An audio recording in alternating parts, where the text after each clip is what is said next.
joining us now, the greatest quarterback in Eagles history and the greatest guest in WIP afternoon show history. Oh, I tell you, you're getting better and better every week, man. That is one Donovan McNabb. What's up, Donovan?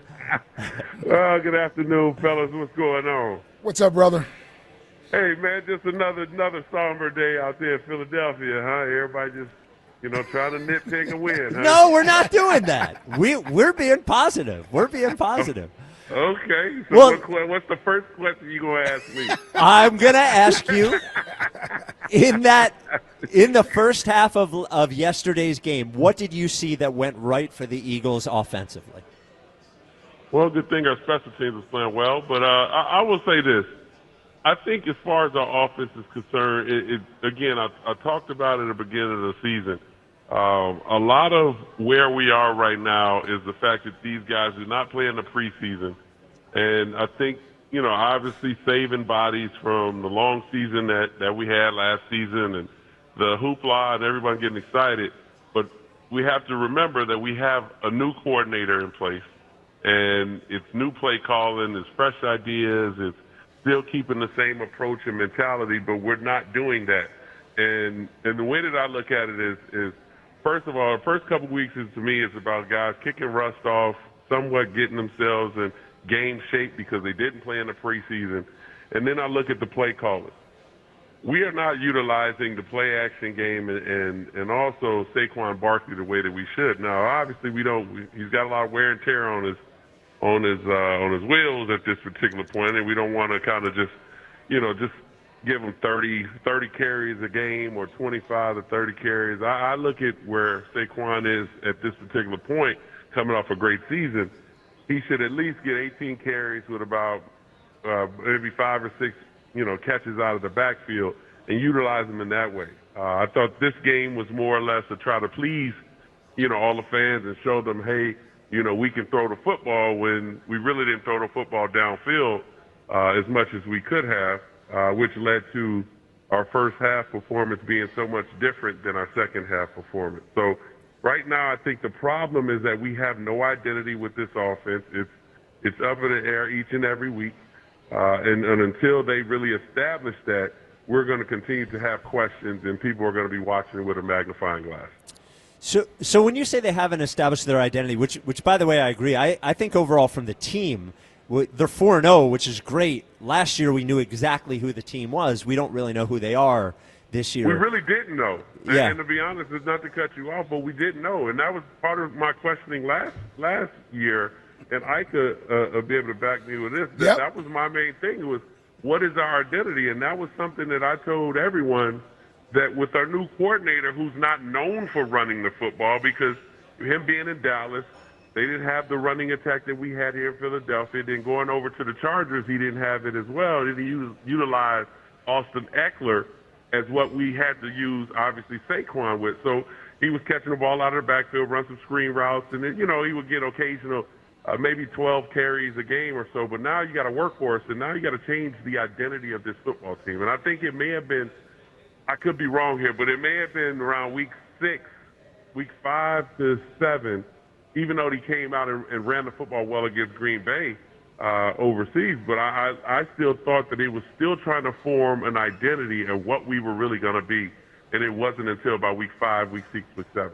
Oh, yeah, I meant by the end of the year we knew what the identity was. That was the context. But again, now we're starting over, and it's tough. It's tough for him because it could go either way. It could be in a position where it changes for the better like it did last year, or it could be the year when we did go undefeated early on, and all of a sudden the bottom fell out, and we lost a bunch of those games toward the end of the season, and our coordinators both got fired. So when you're looking at the personnel here, if you were to design the offense, if you were to say, here is the identity we have, what does the offense look like in its best form, in your opinion?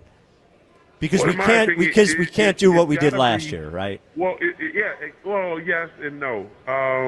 Because you got to give a lot of credit to other teams that you're playing because they're going to game plan that as well. It has to be more of a downhill type of running attack because then we can utilize our play action game. Now, with that play action game, it's not so much always taking shots downfield, But what you're doing is you're putting a lot of pressure on safeties and linebackers by the play action with Saquon Barkley. And now that's when your tight ends begin to get a little bit more involved, your slot receivers.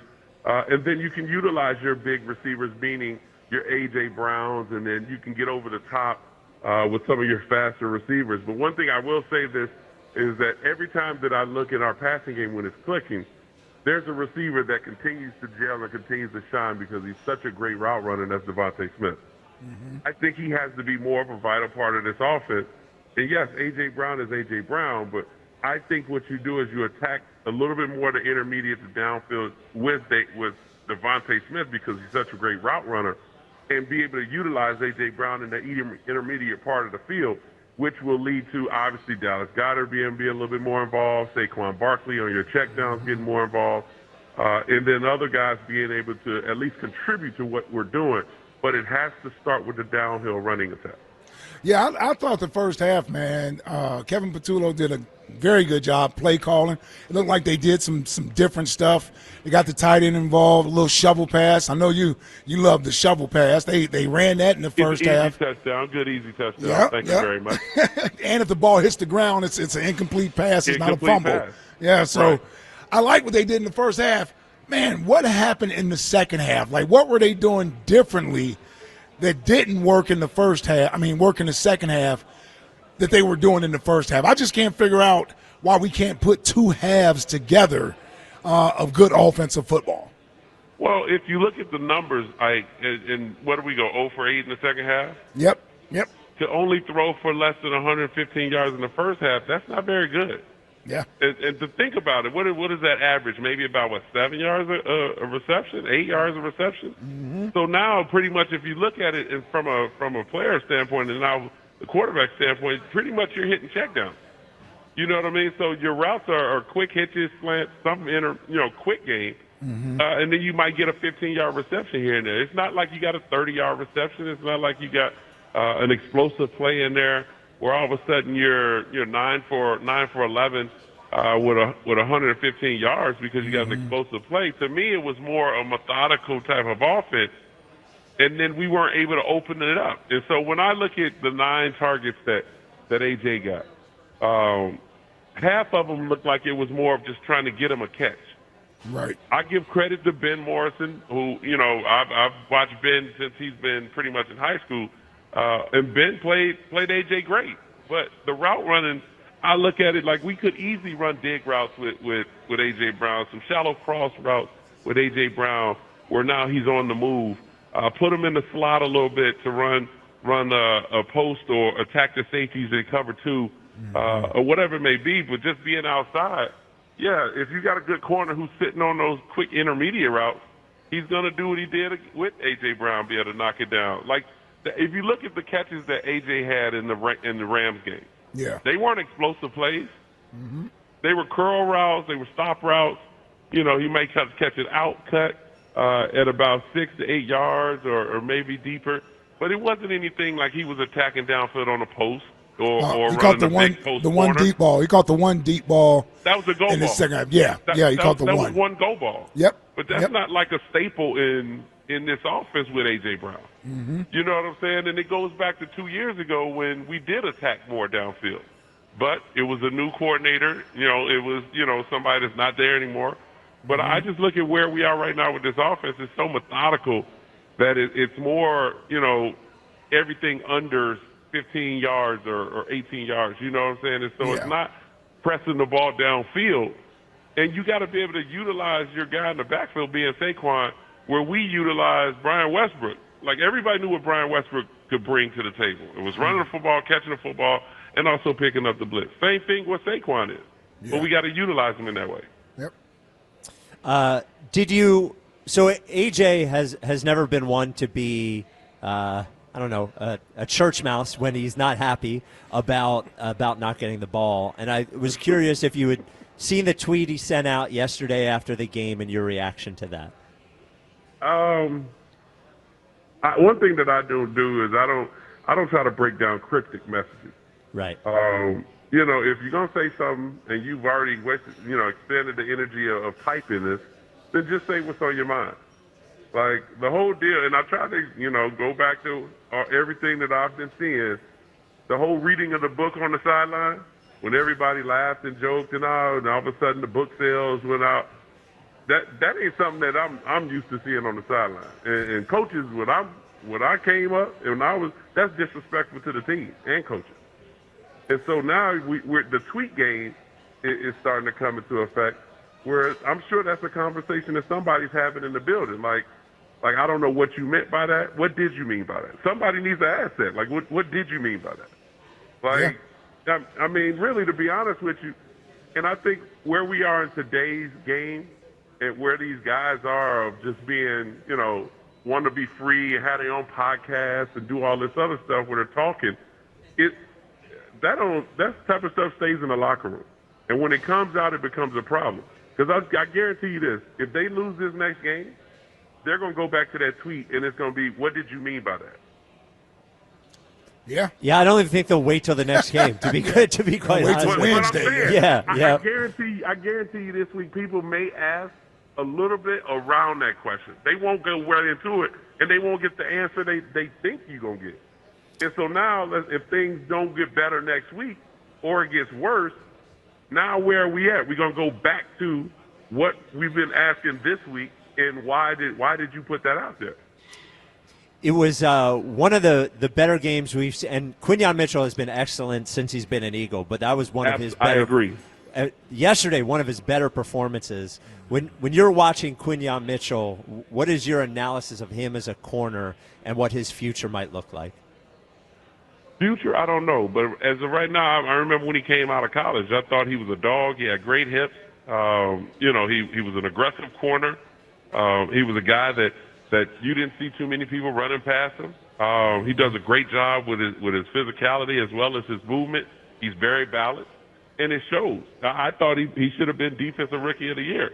But the problem is we got to fill in that other corner. We got to find out who's on that other side. We've already been through three of them. And I will say Ringo, who I've watched through high school when he was here in Arizona, I think he's a solid corner, but he's more of a zone corner. He's more of a zone corner where he has to be off and looking at the quarterback. He's not a man corner. He's more of a zone, which is not bad because in Vic Fangio's offense, that's kind of what he needs from his corner. I've never seen Quinyon Mitchell moving and following a receiver, which now they know that can happen. But that other corner has to play well. So, yes, you want Cooper DeJean inside where he's playing the nickel back or possibly playing the number 2 receiver. I thought he would be the opposite corner, but he's doing a great job in the role that he's asked to do. So, defensively, I will say I'm impressed by the way they've been playing. But offensively, we got to be able to, be a little bit more explosive. Yeah, I mean, the most of our explosive plays last year were Saquon, and we haven't had one this year, and it's been a huge change. So we've talked so much about the passing game. It's almost like the fact that they haven't been able to run the ball well has not run the football. Yeah, Correct. And that's where it starts. To me, again, it starts with the run game, and you can do so much in the run game. And yes, we've had some guys in and out on the O-line that have been banged up. Yes, I understand that. But we have to run the football, at least attempt-wise. It has to be a consistent, not just with Jalen adding to the run game. But in the run game we have with Saquon and A.J. Dillon, we should be able to run the football at least 35 times a game. All right, Donovan. Great as always. 4-0, big dog. 4-0. 4-0. Yes, we are 4-0. We are 4-0. Yes, winning covers up a lot. But when we start getting to the midpoint and later part of the season, answers got to be delivered. Look at you nitpicking. We're just happy they won. I'm not nitpicking. I'm just kidding. I'm just putting a straight out statement out there. I got you. It does.